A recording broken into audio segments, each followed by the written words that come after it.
Hashem Many Blessings family, this is going to be the English version of the Odu Oyekun Bika. Oyekun Bika basically has a proverb that says it's much better to have a lot of littles than a few of a lot.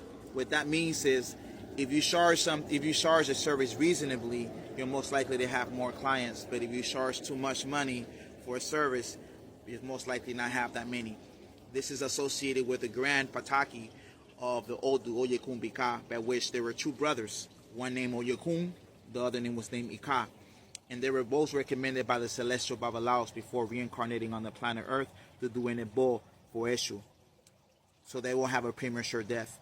They did the Ebo to Eshu and to Ifa, and when they reincarnated on the planet Earth, they were recommended to do another Ebo to have a prosperous business endeavors. So they did the Ebo, and they were recommended to never allow the seed of envy to exist within that brotherhood. So another Ebo was required to make sure that in their venture to another town to speak of Ifa, it will be successful. The younger brother did the Ebo to Eshu, but the older brother refused to do the Ebo. As they went their separate ways, the older brother established his business as a Babalawo, but he was charging too much money for readings that people couldn't afford the services, and he did not have that many people going to him. The younger brother, on the other hand, made adjustments, payment installments, was always, used common sense in his services in business. So he had he had so many services that he had barely time to eat or to rest or to sleep.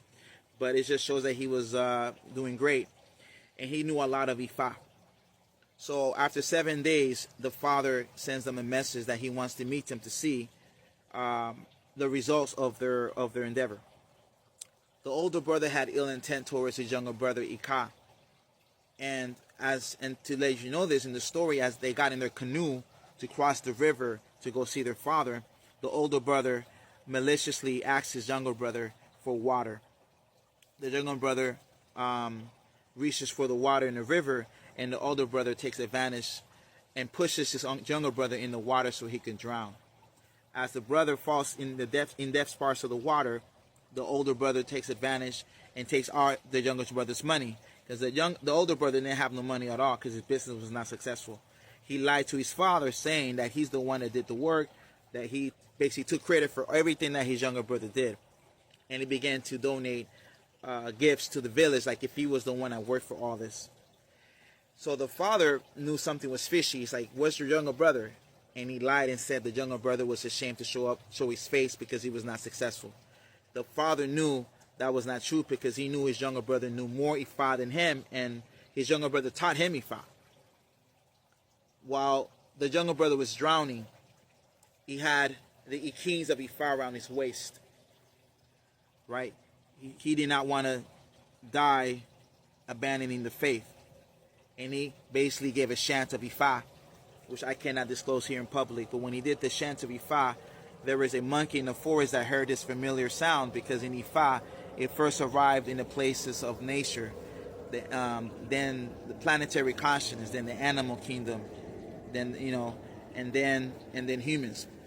So anyways, so the monkey got near to hear the sound again, and was hanging on a branch, and the branch bended just enough so that he could reach the monkey's tail, and somehow he was able to get out the water, but he fell dizzy on the land.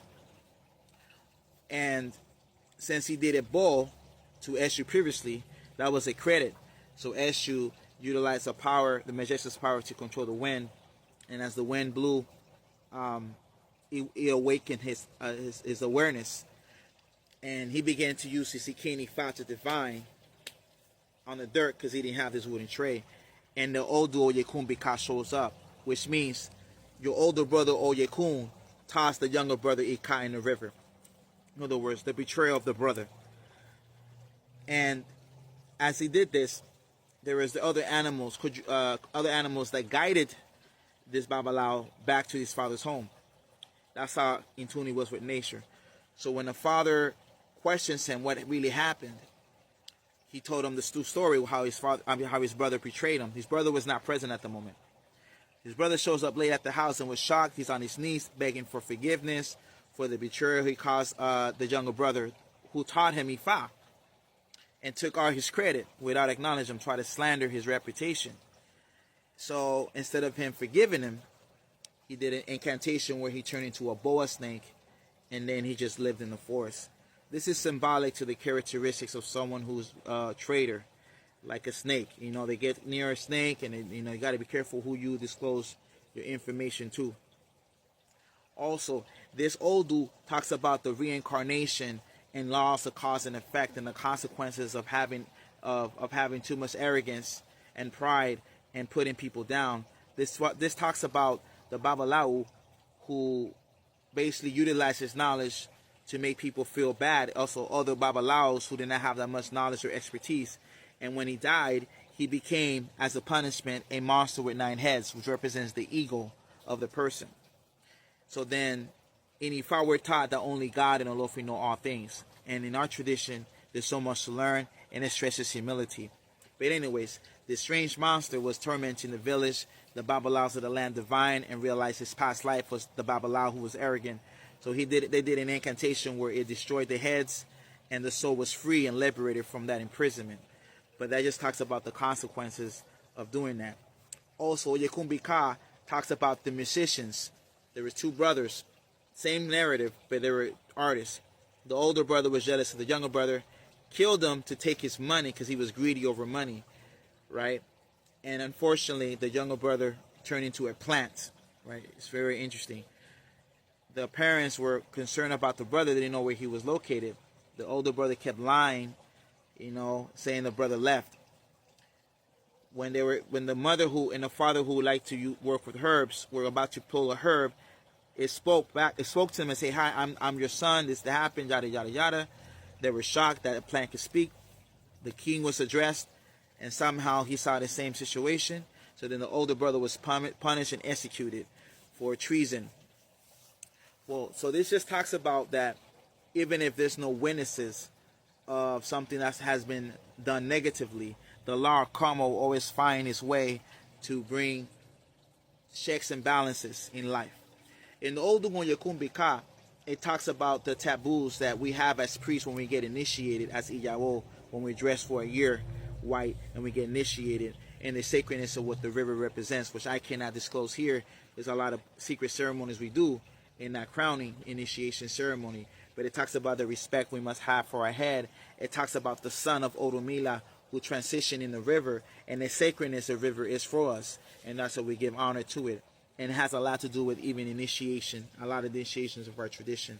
In the Odu Yekumbika, also, it says this is where the person who has this Odu in life, the Egun revealed to him many things in life, and he know things before he goes down.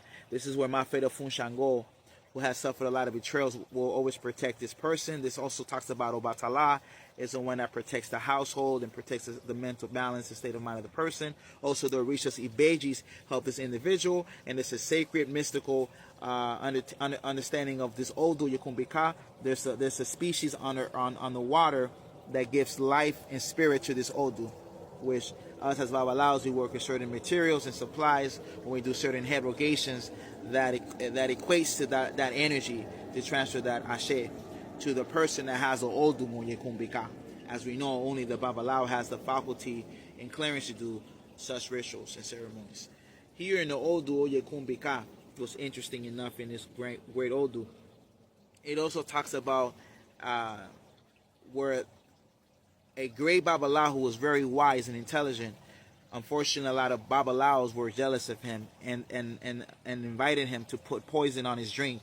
The Babalao did it both previously, and he placed an object on the table, and that object majestically toppled over the cup, and the poison spilled over. The Babalaos were shocked. They tried again to do something wrong. The Babalao did not respond. All he did was do his blessings for his Ori. All he did was his Ebo, and somehow one of those main people who orchestrated the hit was defeated and destroyed completely. The rest of them were nervous, and they sought Ifa for advice what they can do to alleviate from the situation. So if Oromila required what's called Eya Atuto, or fresh fish, only a Babalao that has Olofin could do. Not any Babalao can do it. So they couldn't do it. So they had to call the same one they want to kill off. So that's just when the Babalawo discovered who his enemies were. So an Ebo doesn't not necessarily defeat a person. An Ebo can also help you uncover who your enemies are. Will they show up and they attack you? And that just shows that the Ebo worked, because now you're not blinded, trusting everyone. Now you know who's who.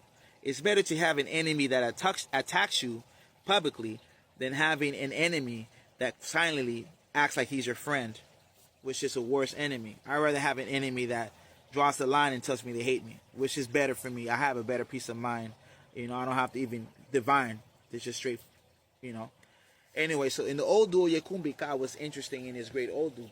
This talks about the power of Ori, and also in the Lukumi faith, we also give Ori. It's not just in the Nigerian ancestor ceremony, but in Yekumbika describes the secrets of how to prepare the Ori and how certain select few within the lineage receive it, depending on the Odu, depending what advice is recommended for them in this Odu. So that's in general. There's a lot more information in the Oyekumbika, but we're going to keep it that way, and I'm going to keep explaining as days progress different Odus and information, because I'm not disclosing secrets. I'm just establishing, you could say, order, law and order, structure, so that people know that we have a body corpus, that everything we do is structured, and we have divine laws. Ashe Buru, Ashe Boya Wosheshe, Toi Bangesh.